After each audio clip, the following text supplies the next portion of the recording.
մեր հաջորդ խոսնակը Ալոնան է, Ալոնան մեզ յուրայքի Azure Games-ից, ու ինքը կխոսի UI էլեմենտներից Unreal Engine-ում։ Welcome, Alona.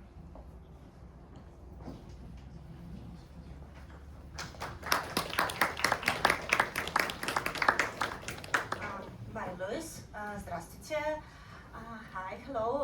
Thank you for coming this morning, it's Saturday. My name is Alona, and today we're talking about Unreal Engine UI and its optimization.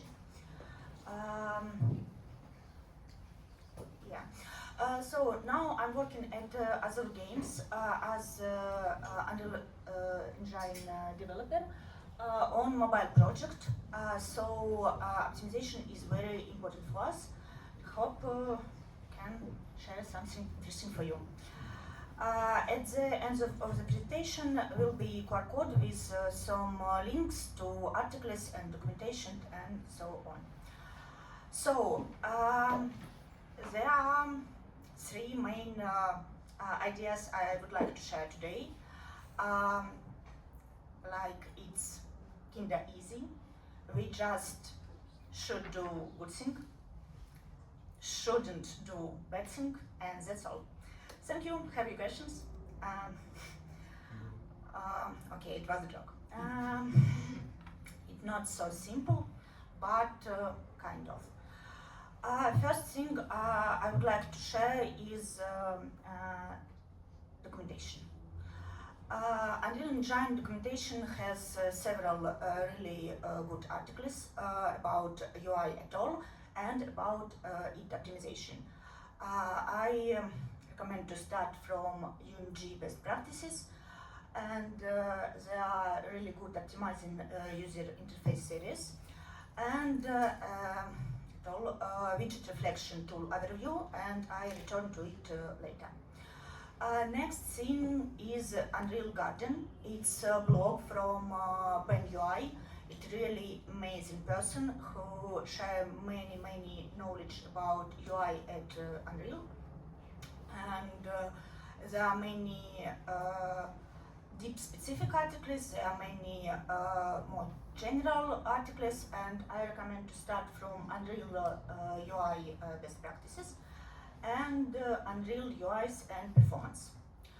And the last but not least, it amazing speech from Chochinbao. It slightly outdated as it was at 217, and it was about Unreal 4, not 5, but he shared really good and thoughtful plan to optimize your UI at all, from beginning, from easy thing to more deep and more difficult.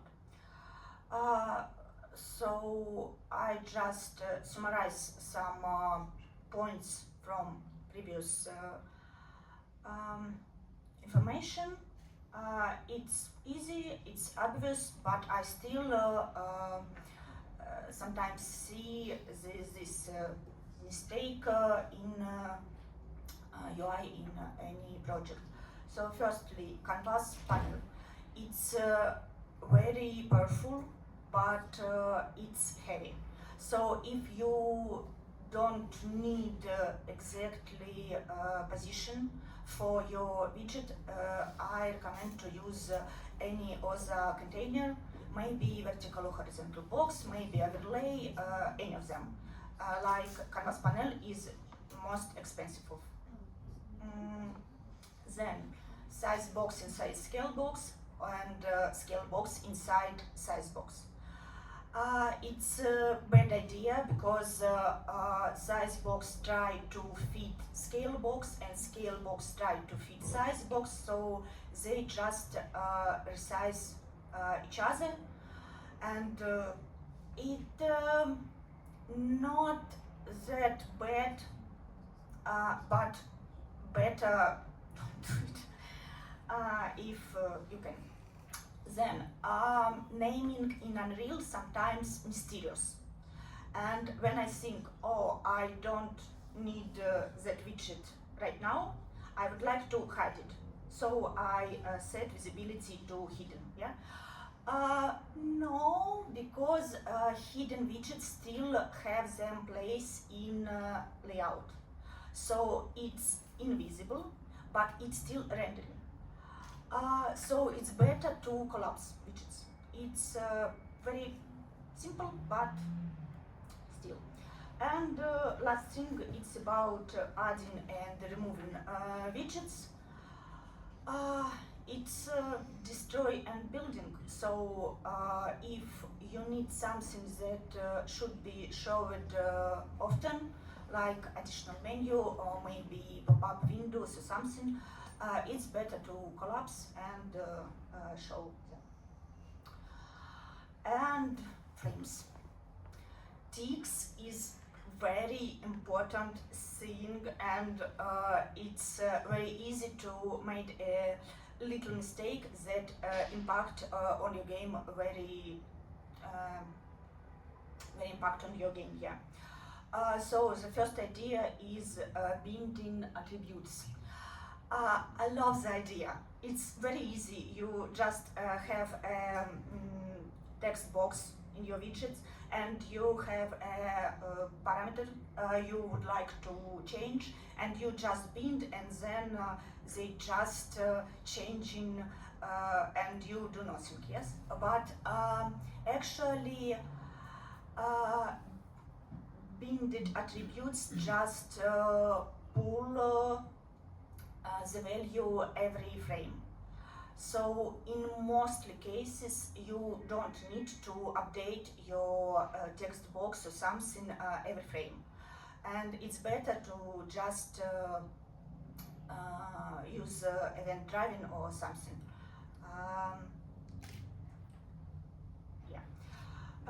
Then heavy ticks. We can handle idea, I guess, that reloading level every tick is bad idea. So just do it. And it's interesting picture from Miss Bastin best practices talk from last year. It's about ghost notice. Like when we create a new widget, we have several ghost nodes, which is grayish. It's pre-construct, construct, and tick. So if we delete the node tick, it will not be called. If you leave it ghosted, it will not be called. But if you add something to tick node, but then delete and just leave tick nodes as on last picture, it ticket.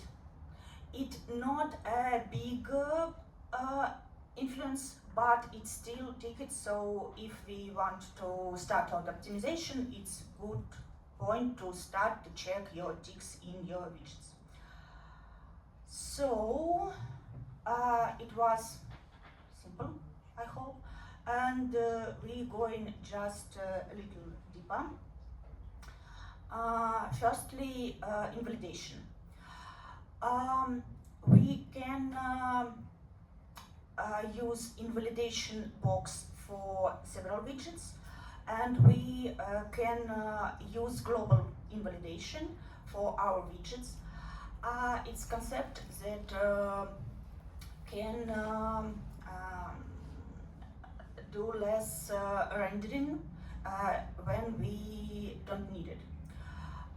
So we just wrap all widgets in invalidation box, and they will not be rendering until it changes or until we invalidate it by hands.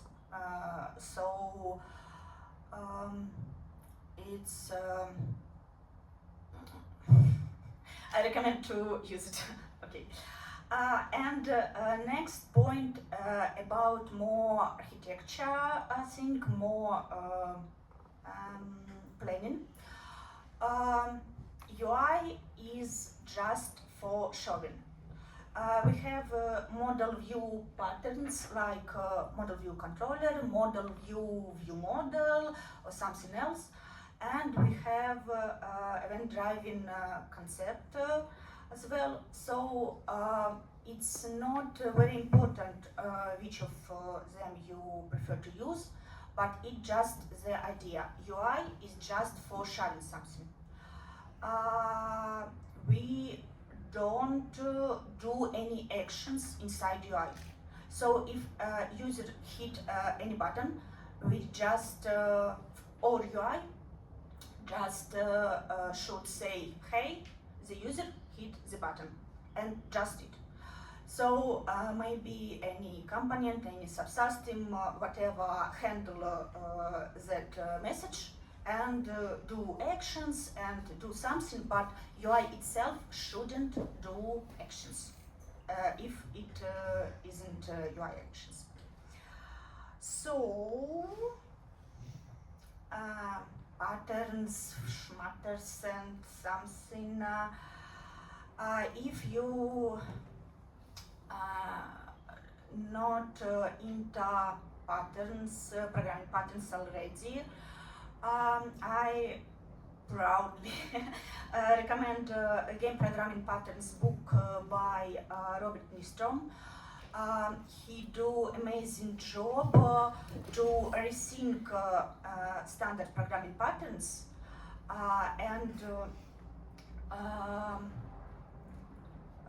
think about them for game dev directly.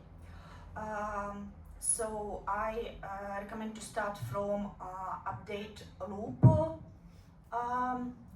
chapter as it more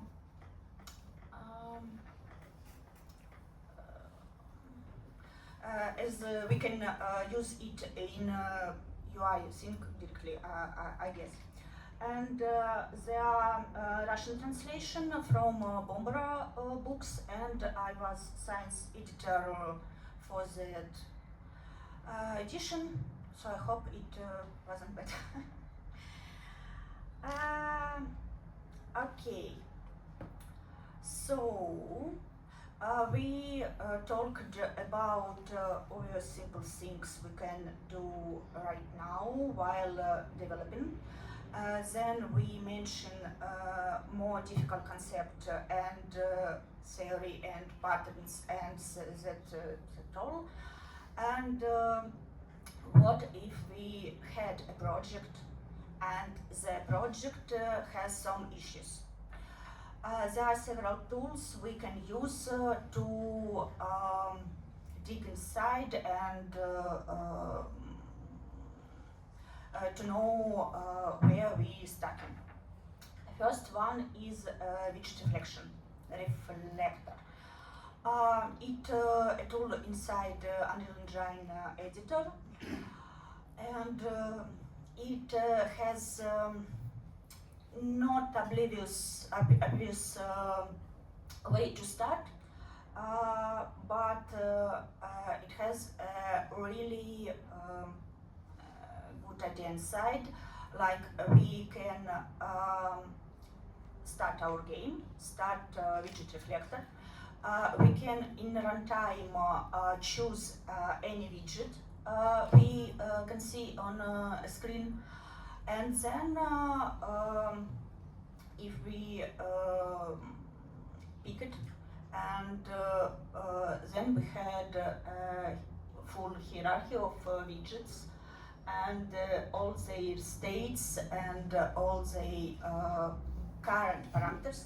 So we can check if any parameters in that state that we think about it. Like we have a button and we can't hit the button. What's wrong? We going to widget reflector and pick the button, and then we can see that it's in self-hit test invisible state. Why? Maybe it's a mistake, maybe it additional animation, maybe it's something, but for now we know that button just hit test invisible. So it's point to start to go and investigate problem. And another thing we can do with the widget reflector is runtime changes. We have a widget inside vertical box, inside horizontal box, inside the overlay, inside the overlay, inside the overlay, no matter. And we want to have different alignment for all parts of that scary hierarchy. So we can start widget reflector and just choose all boxes we're interested in and change alignment runtime through widget reflector. It's easy and it's faster than just change one parameter and start the game and see that it worked and stop and change again and start and stop and change and start and stop. So it's just helpful in that case, for example. And another thing is insight tools. It really powerful tools and it has many different options and so on. And there are Slate insights just for UI. Actually, I used a tool mostly to prove that it wasn't UI fault when our game's stacking. But sometimes you can have some interesting insights, like a place where we do nothing and nobody do nothing, but UI for some reasons stacking here for a couple of milliseconds. It's not a big, but it's still mysterious, so we can go deep and see what's happening here. So that's all. It's a core code to GitHub Gist where several links to the documentation I mentioned before. So thank you for attention.